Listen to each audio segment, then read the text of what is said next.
লক্ষ্যই হাইপোথিসিস কি থাকতে হবে? মিল থাকতে হবে।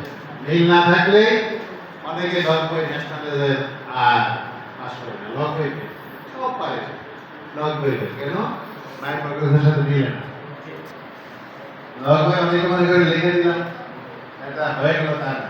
কায়েসারের সামনে যদি পড়ো লক্ষ্যই নিয়ে তুমি টিআরএস মূল্যায়ন গেলা, কায়েসার মূল্যায়ন না, লক্ষ্যই নিয়ে এমন এক প্রশ্ন করবে যেটা তুমি ভুলে লিখছো ধরা গেল। আমার সামনে তাই হবে, মোস্তফিজ ভাইয়ের সামনে হলে আরো বেশি করে নেবে। বিষয়টা হলো যে কোনো কিছু ভুল লিখলে লক্ষ্যই পাস করতে পারবে না, এটা মনে রাখবে। হ্যাঁ, তোমার একটা কাজ করার কথা ছিল 6 মাস আগে, তুমি 6 মাস পরে করেছো, লক্ষ্যকে 6 মাস পরেই তুমি বললে যে 6 মাস আগে করে লক্ষ্যকে 6 মাস আগে দেবে, আমি বলতেছি 6 মাস আগে দরকার না। কারণ আমাদের 1 নম্বর আইন কি?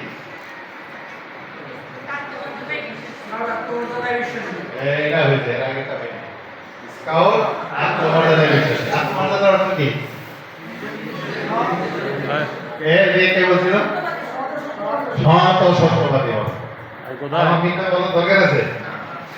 এখন আমাদের যদি টিআরএস অনলাইনে জিজ্ঞাসা করে তুমি কেন এটা 6 মাস আগে না করে 6 মাস পরে করলা, তাহলে আমার জবাব কি হবে? আমি পরীক্ষার জন্য পারি নাই, প্রোগ্রাম আছে একটা তাই না, এজন্য পারি নাই, তাই আমি লিখেছি, তোমারে মাফ করে দিবে।